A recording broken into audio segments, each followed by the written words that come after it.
Bem-vindos ao módulo de nefrologia no pronto atendimento. Meu nome é Bernardo Duarte, eu sou médico nefrologista e hoje vamos falar um pouco sobre distúrbios hidroeletrolíticos no pronto atendimento. Primeiramente, é importante lembrar sempre, quando nós falamos de distúrbios eletrolíticos, os mais comuns principalmente, o manejo no pronto-socorro é um manejo mais emergencial. O diagnóstico muitas vezes vai ser a unidade de internação, com os médicos acompanhando, é um quadro mais arrastado, mas a ideia dessa aula é falar dos mais comuns no pronto atendimento e como que eles deveriam ser manejados. Primeira coisa, só para a gente ter alguns conceitos sobre osmolalidade e sobre como nós fazemos as correções principalmente dos juízos de sódio no pronto-socorro. Osmolalidade é um conceito que parte dos íons mais comuns no sangue, principalmente sódio, potássio, glicose e a ureia, certo? Para efeitos práticos, o conceito de osmolalidade, ele parte do princípio dos íons mais comuns no sangue, que guiam a tonicidade da água no nosso organismo. Os mais comuns e os mais importantes para os cálculos, a gente leva em consideração o sódio, a glicose e a ureia. Por mais que ela não faça parte da osmolalidade efetiva, ela entra no cálculo final. Isso é importante para, principalmente os distúrbios do sódio, nós entendemos se é um distúrbio verdadeiro ou uma pseudo-hiponatremia. Começando então pelo sódio, é importante sempre lembrar de avaliarmos o status volêmico do paciente. A volemia nos pacientes hiponatrêmicos é de essencial importância, uma vez que pacientes hipovolêmicos têm um estímulo importante para a secreção do ADH, da vasopressina. Então, esses pacientes, antes de nós pensarmos em corrigir a hiponatremia, nós temos que avaliar a volemia e corrigir uma eventual depressão volêmica nesses pacientes. Uma vez descartada a hipovolemia, é importante, como eu disse, calcular a osmolalidade plasmática. Se esse paciente tiver uma osmolalidade normal, é importante descartarmos as chamadas pseudo-hiponatremias. O que são as pseudo-hiponatremias? Aqueles sódios que estão falseadamente baixos pelo ensaio do laboratório e aquele paciente tem um outro osmol ativo no sangue que está provavelmente falseando essa osmolalidade. Os mais comuns que encontramos na prática clínica, lembrando, são distúrbios raros, incomuns, mas os mais comuns de encontrarmos são aqueles relacionados à hipertrigliceridemia, à hipercolesterolemia, principalmente as hipercolesterolemias familiares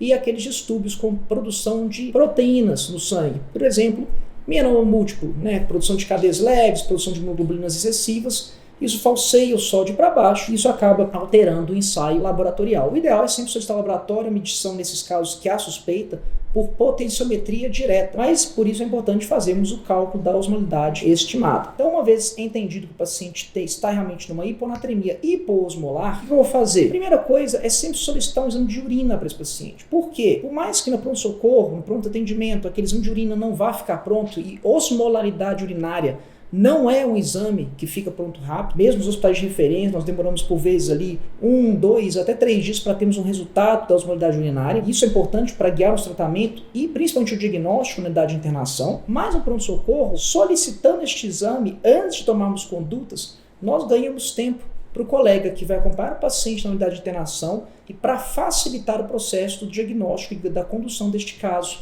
após o paciente ser admitido. Solicitado os exames, avaliaremos então o paciente. Já descartamos hipovolemia, certo? Então vamos ver o paciente euvolêmico. Essas hiponatremias euvolêmicas são os principais diagnósticos diferenciais. O próximo passo é entendermos se aquele quadro é agudo ou crônico, não o quadro clínico, o quadro da hiponatremia. O quadro clínico do paciente é de importância para decidirmos se teremos que tomar alguma conduta emergencial no pronto-socorro ou se esse paciente poderá ser admitido com uma correção, vou falar logo à frente, e se isso aí poderá ser guiado na unidade de internação baseado na evolução e no diagnóstico do mesmo. As hiponatremias agudas, ou seja, aquelas que evoluem em menos de 48 horas, são as, entre aspas, mais fáceis de tratar porque não temos que ficar tão preocupados com os alvos atingidos em certo tempo.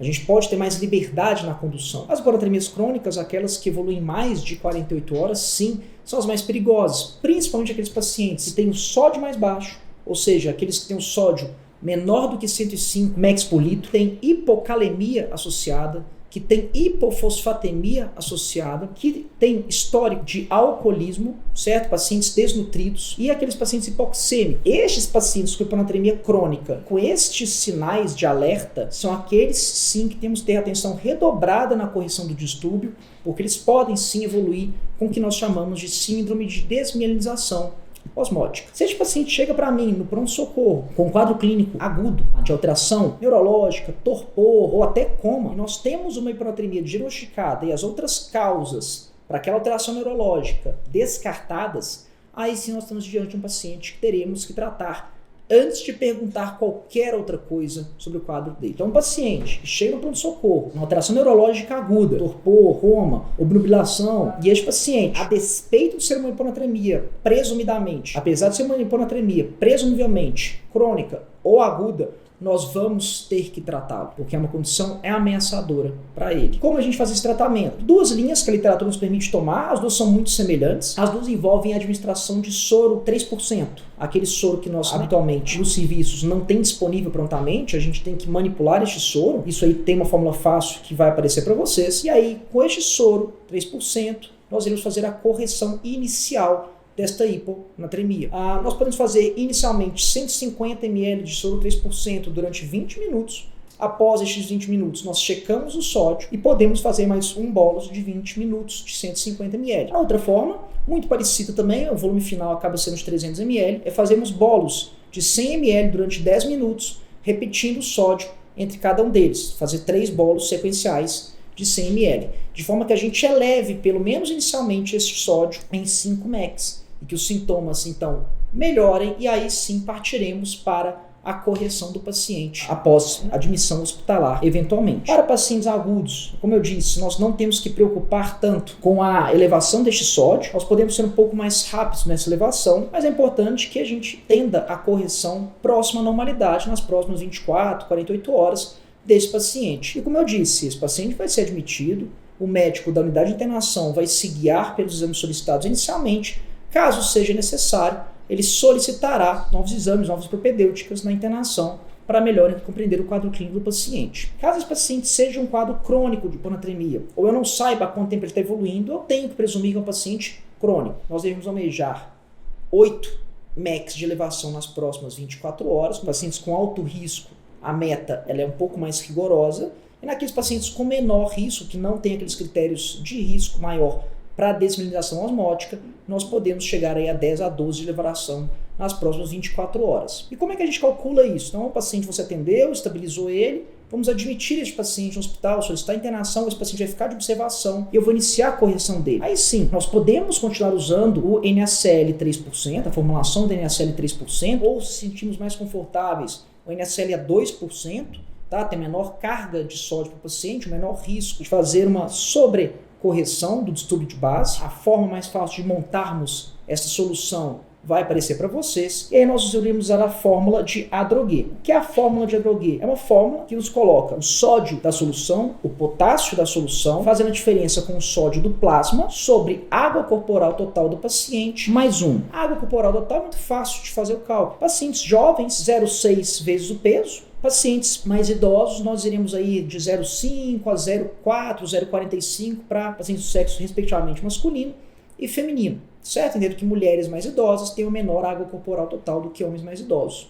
Então 0,6, 0,5, 0,4. Isso vezes o peso em quilos. Fórmula de Adroguet, então, o que ela nos dá? Ela nos dá a variação do sódio com 1 litro daquela solução que estamos utilizando. Por isso que é importante sabermos quantos mEq teremos de sódio e de potássio, obviamente, naquela solução final que nós estamos montando. Fazendo então o resultado da fórmula de Adroguet, faremos uma regra de 3 simples com a solução que nós estamos usando, com o alvo de sódio que nós queremos alcançar no paciente. Então nós iremos deixar isso em infusão contínua, claro, sempre importante, verificando o sódio ao longo do tempo com esse paciente, à medida que nós vamos observando. Caso seja necessário repetir a cada poucas horas, 2, 4 horas, a cada 6 horas, e à medida que formos estabilizando aquele sódio, nós podemos descontinuar a infusão e aí sim partimos então, durante isso, para a investigação etiológica do que está acontecendo com o paciente. Como eu falei, é um guia para a gente entender o manejo inicial. O diagnóstico passa por outras definições a volemia do paciente, passa pela concentração de sódio urinária do paciente. Isso nós temos uma série de fluxogramas que nos auxiliam para isso, como vocês podem ver na tela de vocês. Ainda falando de distúrbios de água corporal, nós temos então a hipernatremia. Hipernatremia é um distúrbio mais simples de encontrarmos, um pouco menos comuns no pronto atendimento, mas hipernatremia geralmente é um distúrbio de falta de água livre, déficit de água livre nesses pacientes, certo? É muito comum na população idosa, população acamada, institucionalizada, que não tem acesso à água livre. E essa população, sim, acaba chegando para pronto-socorro desidratados, uma depressão de volume e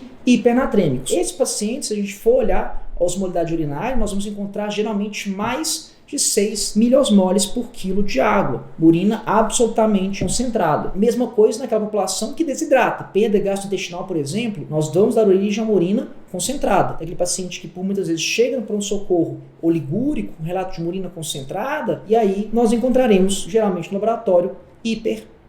Outras causas comuns de hipernatremia são relacionadas ao uso de diurético, ao uso não regulado de diurético, e aí a única diferença é que nós geralmente encontramos a urina, que a gente chama de urina isostenúrica, em que ela fica próxima à osmolaridade sérica do paciente, e nesse caso, habitualmente o tratamento é suspender a diurético terapia e podemos fazer a reposição de água também. Causas menos comuns incluem diabetes insípidos, tanto central quanto nefrogênico, apesar do nome diabetes insípido sugerir diabetes, não tem relação com a doença de base e hoje, na verdade, nós falamos de uma deficiência ou de uma resistência à arginina vasopressina, ou seja, o ADH. Nos casos de diabetes insípidos central, nós temos então uma deficiência na produção de arginina vasopressina, ou o ADH. Dessa forma, a gente não tem ação de concentração urinária e aquele paciente torna-se poliúrico. Por definição, pacientes acabam tendo uma diurese maior de 3 litros por dia. E o que dá pista nesses casos, novamente, é a osmolaridade urinária. Esses pacientes geralmente têm menos de 300 miliosmoles por quilo na urina. A outra faceta do diabetes insípido é o diabetes insípido nefrogênico, em que há habitualmente uma resistência à ação tubular do ADH. Esses pacientes não conseguem concentrar a urina, certo? E eles também fazem uma aquarese, uma urina diluída com grande volume. Acaba tendo perda de água corporal e nós temos, por sua vez, também hipernatremia. E a outra causa que podemos encontrar, menos comum no pronto atendimento, geralmente é um paciente que encontra-se internado no hospital, isso acaba sendo até uma situação iatrogênica, é a administração de grandes volumes de soluções concentradas, soluções hipernatrêmicas ao longo da internação, tanto na unidade de terapia intensiva, na unidade de internação propriamente dita. Isso aí realmente é um trabalho para a gente repensar a forma que estamos administrando medicações durante a internação daquele paciente. De toda maneira, é importante lembrarmos sempre, se aquele paciente apresenta-se com algum sintoma neurológico e os distúrbios de sódio e água, habitualmente estão associados a alterações neurológicas, esses pacientes também devem ser avaliados para a correção do déficit de água livre. Cálculo do déficit de água livre, também a fórmula irá aparecer para vocês aí, é basicamente água corporal total vezes o sódio daquele paciente sobre 140 menos 1. Isso aí nos dá uma estimativa do déficit de água livre daquele paciente, porém, naquele primeiro momento, a gente tem um paciente com sintomas importantes ali, podem ser atribuídos à hipernatremia, nós deveremos fazer a correção daquele distúrbio no pronto atendimento. Pacientes, então, que apresentem-se com sintomas sugestivos da hipernatremia, atualmente pacientes ali mais desidratados, pacientes tão torporosos, a gente deve fazer uma ressuscitação volêmica. Porém, como aqueles pacientes encontram com distúrbios do sódio mais importantes, a gente deve almejar a correção do sódio. E aí sim, assim como nós usamos soluções concentradas na hiponatremia, aqui a ideia é usar soluções diluídas. Não podemos, é importante lembrar sempre, infundir água livre no sangue com risco de hemólise. A solução mais diluída que nós temos, que podemos usar para correção, por sua vez, é o soro glicosado isotônico, o soro glicosado a 5%. Pacientes crônicos, ou seja, presumivelmente crônicos, que nós não sabemos o tempo de evolução, a gente pode iniciar um soro glicosado a 1,35 ml por quilo por hora e dosar o sódio a cada 4 a 6 horas. Lembrar sempre esses pacientes, gente, é que existem perdas insensíveis que nós não quantificamos no dia a dia. Dependendo do tamanho do paciente, essas perdas de água insensíveis pela transpiração, pela respiração, pela evacuação, podem atingir de 500, podem variar de 500 a 1.500 ml a cada 24 horas. De toda forma, pacientes, então, que eu presumo que a hipernatremia seja crônica, o nosso alvo de redução do sódio é em torno de 10 mEq a cada 24 horas, com essa infusão da forma que eu disse. Por sua vez, pacientes agudos, o alvo é a normalização naquelas 24 horas, então não temos um limite tão estreito. E aí sim nós podemos utilizar o soro glicosado, 3 a 6 ml por quilo por hora, de forma a acompanhar a anatremia do paciente. Como estamos usando uma solução glicosada, é importante sempre, ainda mais em pacientes diabéticos, monitorizar a glicemia a cada 1 a 3 horas, para ter certeza que não faremos uma hiperglicemia de forma iatrogênica. Finalizados então os distúrbios do sódio, vamos aos distúrbios de potássio, tanto as hiper quanto as hipocalemias, e aí nós saímos um pouco dos sintomas neurológicos e chegamos aos sintomas mais neuromusculares e cardiovasculares, certo? Começando então pelas hipercalemias, a grande manifestação que nós temos, além dos sintomas de câimbras, plegia, e lembrar sempre, os sintomas musculares são mais nos extremos. Nas hipercalemias com potássio acima de 7, e nas hipocalemias com potássio abaixo de 2,5, nós podemos ter sintomas muito semelhantes, plegia, de câimbras, e as alterações eletrocardiográficas, no caso das hipercalemias, podem surgir com potássio acima de 6,5 em média. É claro, gente, que isso é muito variável de paciente para paciente, de miocárdio para miocárdio. Depende da tolerância do paciente àquela alteração do potássio. Pacientes renais crônicos, principalmente aqueles em hemodiálise, eles têm uma certa tolerabilidade às hipercalemias. Então, lembrar sempre de avaliar com mais detalhe. Entendendo então que esse paciente chegou para nós no pronto-socorro com uma hipercalemia, a primeira avaliação que eu devo fazer, obviamente, função renal, um painel metabólico completo do paciente e um eletrocardiograma. Se esse paciente já tiver uma alteração eletrocardiográfica, nós devemos, de forma mais emergencial, administrar gluconato de cálcio. Via periférica, o gluconato é preferível porque ele tem uma menor concentração de cálcio do que o cloreto de cálcio. E caso haja algum extravasamento por via periférica, há menor risco de lesão, de flebite. Como nós fazemos isso estabilizando o miocárdio? 1 grama de cálcio, ou seja, 10 ml de gluconato de cálcio, geralmente ali 100 ml de soro, correndo ali em cerca de 10 minutos, para a gente poder fazer uma estabilização da membrana cardíaca. E aí nós vamos avaliar o paciente. Se essa hipercalemia for um evento isolado ou não tem uma etiologia muito clara, nós vamos manejar. Se o paciente urina, a forma mais fácil de nós lidarmos com aquela hipercalemia é jogando potássio para fora do corpo. E como a gente faz isso? Com diurético terapia. Então, se esse paciente tiver, inclusive, algum sinal de hipervolemia, é preferível que nós tentemos a diurético terapia, e aí furosemida endovenosa, um diurético de alça potente, ele é preferível também naquele contexto inicial. Agora, se o paciente tiver algum sinal de hipovolemia, a hipovolemia pode potencializar uma hipercalemia por corte distal de sódio e cloreto tubular. Então, reduzindo o estímulo da aldosterona, nós devemos pensar em corrigir aquela hipovolemia também. Então, nesses pacientes, para a gente não precipitar uma hipovolemia pior ainda, é ideal que a gente faça então uma reposição volêmica, e aí sim podemos fazer a diurético terapia para tentar fazer a excreção daquele potássio do corpo. Como outras medidas, e aí sim não são medidas para jogar potássio para fora, mas sim para fazer a troca celular, lembrando que o potássio é primariamente um íon intracelular, nós podemos tentar pegar esse potássio do sangue que está alto e jogar para dentro da célula de volta. Temos duas formas mais fáceis de fazer isso na prática clínica. A primeira forma, utilizar um beta-2 agonista, no caso, fazer puffs com salbutamol no pronto atendimento. Isso joga potássio de volta para a célula, mas é uma medida paliativa. Então é importante que a gente tenha em mente quanto esse efeito durante esse shift, essa transição do potássio do sangue para o espaço intracelular acontece. Eu devo pesquisar as causas e, obviamente, tratar aquele paciente para tentar entender o que levou àquela hipercalemia para ela não fazer um rebote. Outra forma de fazermos isso é com a glicoinsulina, que nós chamamos também de solução polarizante. A gente faz uma solução com 10 unidades de insulina regular, habitualmente com 50 ml de glicose hipertônica, e corremos aquilo ali lentamente no paciente. Aquilo também força uma transição do potássio do sangue para o espaço intracelular. Então são medidas iniciais mais emergenciais para reduzirmos o potássio daquele paciente. No modo de injúria renal aguda,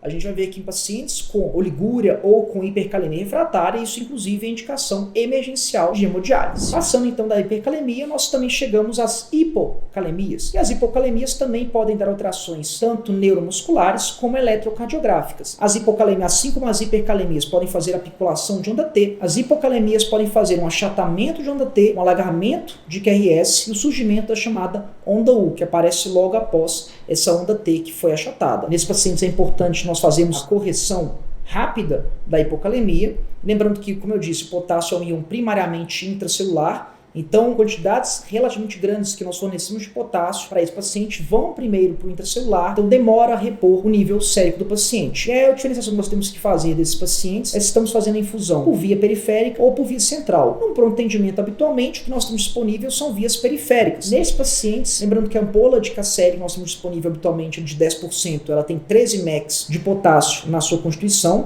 nós não devemos correr a solução com mais de 10 mEq por 100 ml de concentração final, no máximo a 10 mEq por hora, com risco também de fazermos flebite. Em vias centrais, a infusão é um pouco mais liberal, podemos utilizar soluções com concentração de até 40 mEq por 100 ml, correndo a 40 mEq por hora. Mas numa via periférica, um paciente mais urgente, é ideal que nós tomemos cuidado com essa concentração final da solução.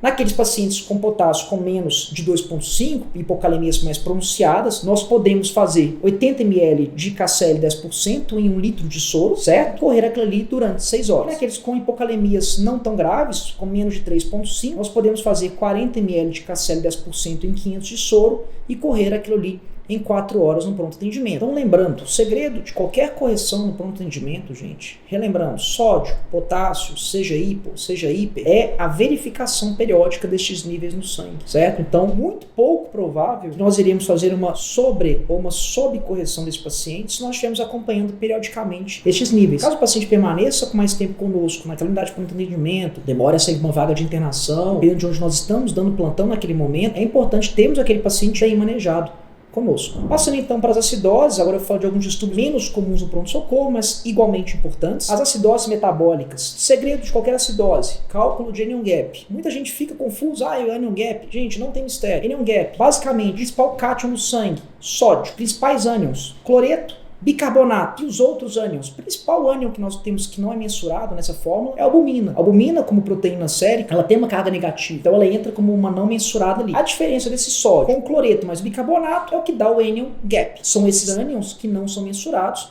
e que variam ali de 4 a 12, a depender do nosso método laboratorial utilizado, certo? Entendendo então, quando nós avaliamos um paciente com acidose metabólica, por que é importante calcular o anion gap? Bom, porque nós temos as chamadas acidoses metabólicas com anion gap normal, são aquelas que habitualmente vêm da perda de bicarbonato. Por exemplo, perdas exógenas, perdas gastrointestinais, pacientes com uma diarreia pronunciada, uma gastroenterite, perda de grandes quantidades de bicarbonato pelas fezes. Eles chegam no pronto atendimento muitas vezes com uma acidose metabólica com anion gap normal. E aí o que nós temos é uma elevação do cloreto, também chamado muitas vezes de acidoses metabólicas hiperclorêmicas. Essas são mais fáceis de lidar, porque basicamente nós temos que fazer, manter níveis normais de pH e bicarbonato no sangue. Habitualmente, fazendo hidratação, corrigindo a causa de base da perda daquele bicarbonato, a gente consegue corrigir aquela acidose. Agora, pacientes com acidose mais crítica, e aí a literatura é um pouco confusa em relação a isso, mas basicamente pacientes que têm uma acidemia grave, pH menor do que 7,1, que geralmente acompanham o bicarbonato menor do que 22, demandam reposição exógena de bicarbonato, também chamada alcaliterapia. Como nós fazemos isso? Podemos fazer uma solução simples, e aí novamente nós temos que montar uma solução. A apresentação mais comum de bicarbonato nas instituições que nós trabalhamos é o bicarbonato 8,4%, seja frasco, seja as ampolas. O que nós podemos fazer é uma solução diluída, diluir pela metade esse bicarbonato para ficar menos concentrado,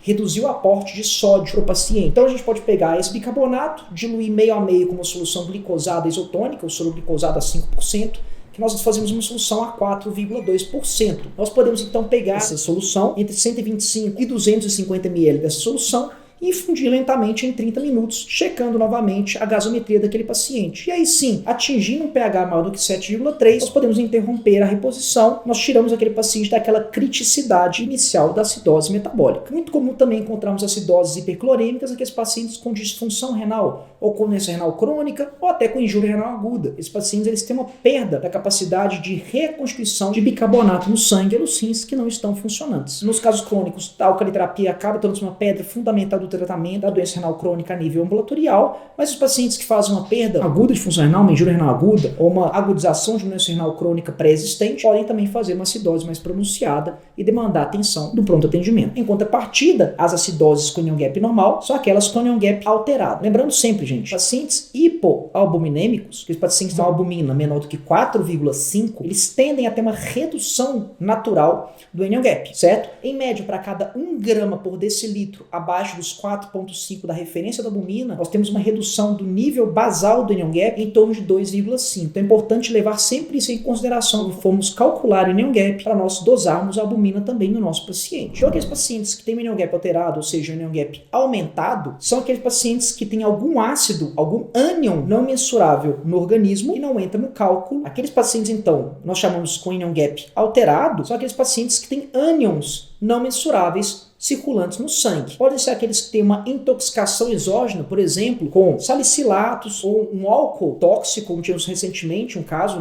grave de pacientes intoxicados por dietileno-glicol. São soluções que não surgem nos métodos laboratoriais habituais, fazem acidose, que o paciente não tem uma redução do bicarbonato endógeno. O paciente, o que ele tem é um ganho de ácidos exógenos, que acaba aparecendo naqueles ânions que não são quantificados habitualmente. Então, geralmente temos aí uma elevação para cima de 12 do anion gap. Outra questão importante são aqueles pacientes com choque séptico, que fazem acidose lática por uma baixa perfusão tecidual. O lactato, por sua vez, é um ânion também não titulável, não mensurável, e ele torna-se um ânion naquele aumento do anion gap. Pacientes também que têm cetoacidose diabética, eles entram nessa classificação porque os pacientes fazem cetoácidos. Os cetoácidos também não são mensuráveis, então eles também aumentam o anion gap. Esses pacientes, gente, importante notar, o tratamento não vai ser a alcaliterapia. O tratamento vai ser direcionado para a causa de base daquela acidose com o anion gap aumentado. Certo? Claro que tem linhas de raciocínio, principalmente em terapia intensiva, esses pacientes, principalmente aqueles com cetoacidose diabética, que tinham uma acidose grave com pH menor do que 6,9, com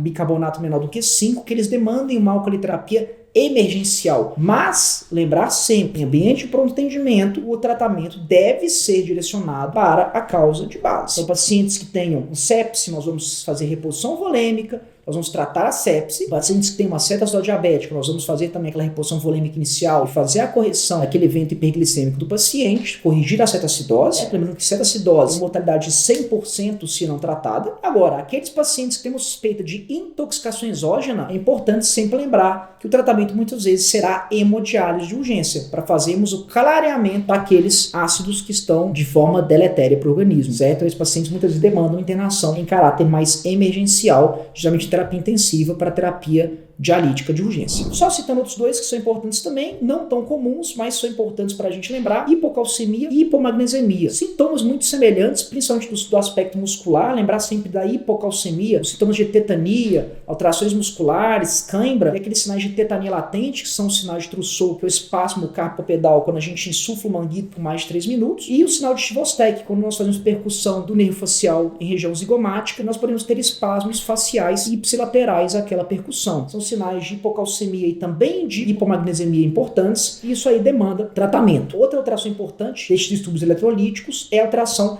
eletrocardiográfica. Tanto a hipocalcemia quanto a hipomagnesemia podem dar origem a alterações eletrocardiográficas graves. A hipocalcemia, por exemplo, pode prolongar QT, e a hipomagnesemia pode dar origem ao temido torsade epoano. Isso demanda correção imediata. Compreendendo então a gravidade tanto da hipocalcemia quanto da hipomagnesemia, nós vamos então à correção. Pacientes com hipocalcemia grave, basicamente nós podemos fazer bolos ali com 90 a 180 mg de cálcio elementar. Lembrando que nós temos as soluções prontas, isso aí vai aparecer para vocês também quais são as concentrações mais habituais das soluções que nós temos nas práticas clínicas aí. Então 90 a 180 mg de cálcio elementar, geralmente com 50 ml de soro fisiológico, e correr aquilo ali em 10 a 20 minutos, pelo menos para conter emergencialmente aqueles sintomas iniciais. E logo após manter uma infusão contínua de uma solução com 1 grama de cálcio elementar em 1000 ml de soro fisiológico, podendo correr ali a 0,5 a 1,5 mg por quilo por hora. Lembrando que essa solução final, ela dá ali 1 mg a cada ml. Hipomagnesemia tem um detalhe importante na reposição. O equilíbrio de magnésio no organismo,